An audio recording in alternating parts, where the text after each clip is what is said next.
All right, so we are talking about thermodynamics for this week as well as next week. In the textbook,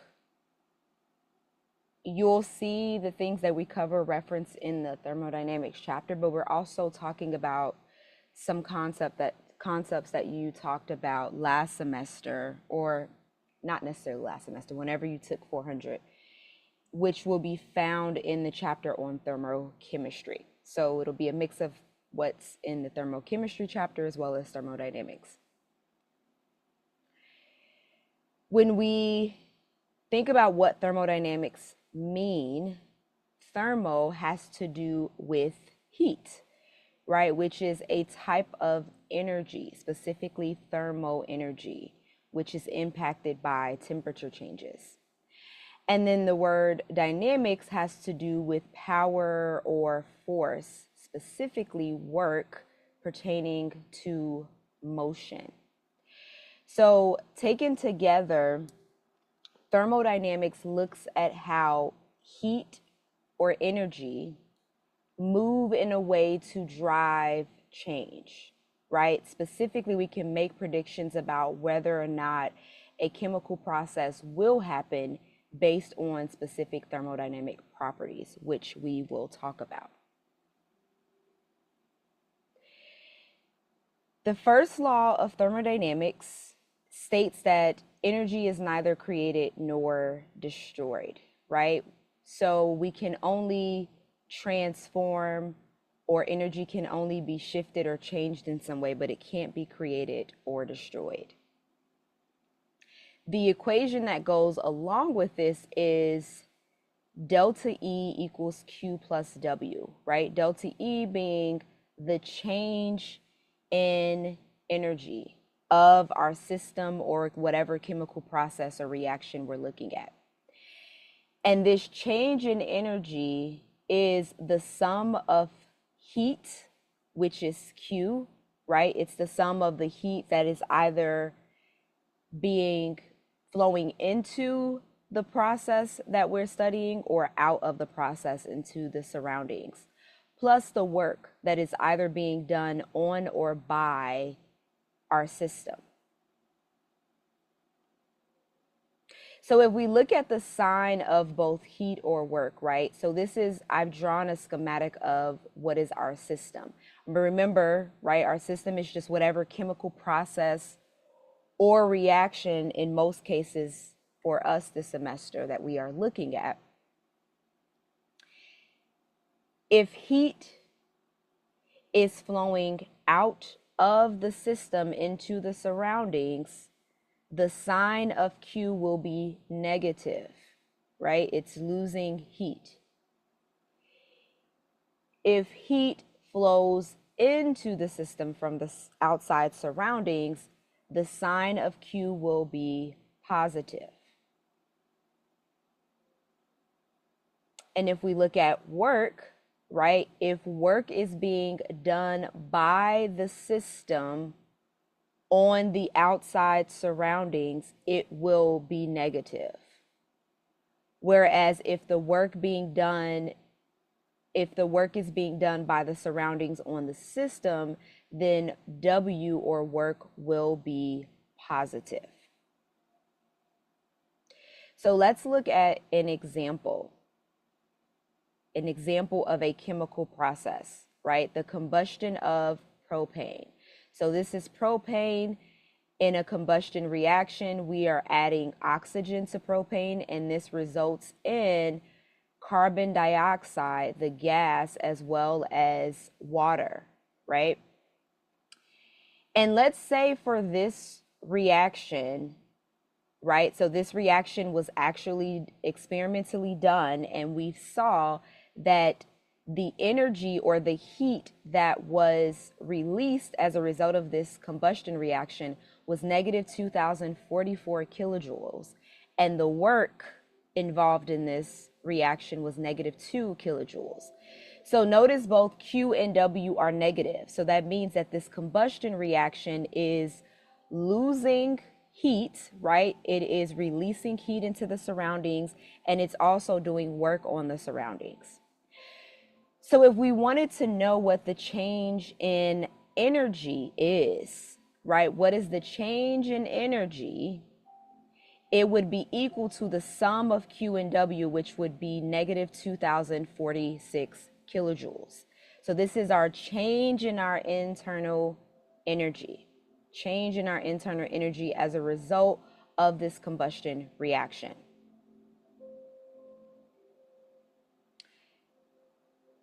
Now, let's say that we did this same reaction, right? This same combustion takes place at constant pressure.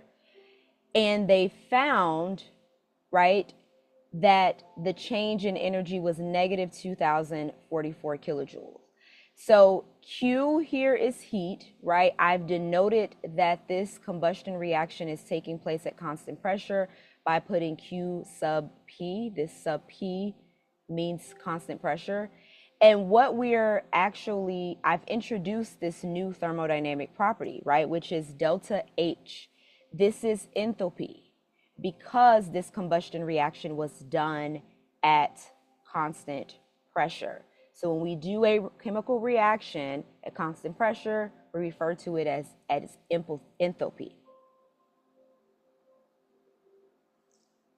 So what may be obvious, right? If we compare what the internal energy is to the enthalpy, they're pretty much the same, right? They're very similar in value. So it's common, right? Chemists usually care more about enthalpy. Most of our chemical reactions that we'll talk about are carried out at constant pressure. So we will mostly talk about enthalpy or delta H when measuring the change in our system or the change in energy of our chemical process. So just to recap, right, enthalpy is the change in the internal energy of a chemical process or reaction at constant pressure.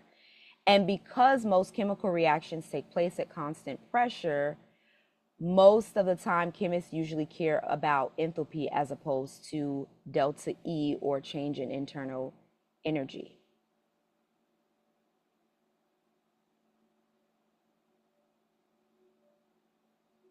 I want to just clarify, both delta E and delta H are the change in the internal energy of a chemical process. The difference is that delta H is the change in internal energy at constant pressure, which is not necessarily the case for delta E.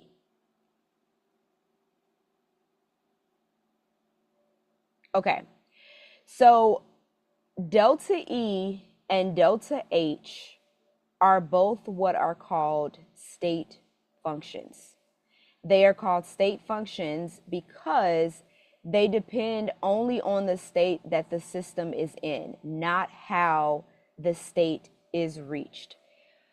So what we mean by that is the path that it takes. So when we think about delta E and delta H, right, we're actually measuring the change in energy.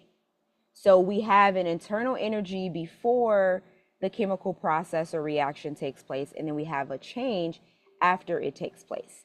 And there is many pathways that we may take to get to that change. But for state functions, the path does not matter. The path does not matter, and that is why they are referred to as state functions. So an example of this is here I'm showing a summit of a mountain, right? And the distance from whatever this base is here to the top of this summit is some value, right? I didn't write down what that actual altitude or elevation is. But it doesn't matter. So what in these two arrows, right? These are two different paths that we can take, right? We can go along path X straight here, right, to get to the summit, or we can do this little sort of wave-like motion, taking path Y to get to the top of the summit. Either path will result in the same elevation or altitude.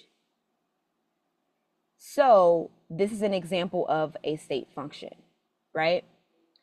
Another example would be how far, how many miles your home is from Sac City, right? The number of miles from between Sac City and your home is determined, right? There, it doesn't matter what path you take, whether you bike, whether you walk, whether you drive different paths, the distance between home and Sac City is the same. This is unlike the distance that you traveled on a walk, right? Let's say you went on a walk and, in one path, you walked and you maybe walked 0.5 miles. And then another day you take another path and you walk 1 mile, right? The distance that you actually walked are not state functions because the distance will change depending on the path that you walk, right? However, if you're going from the same point A to point B, that distance never changes no matter what path you take to get there. So I will pause here, and in the next video, we're going to talk more about enthalpy. So remember, enthalpy is the change in our energy, change in the internal energy of our system at constant pressure, which is usually the case for most chemical reactions. And specifically, we're going to talk about how this can give us insight, right, into whether a reaction is endothermic or exothermic. So that'll be in the next video.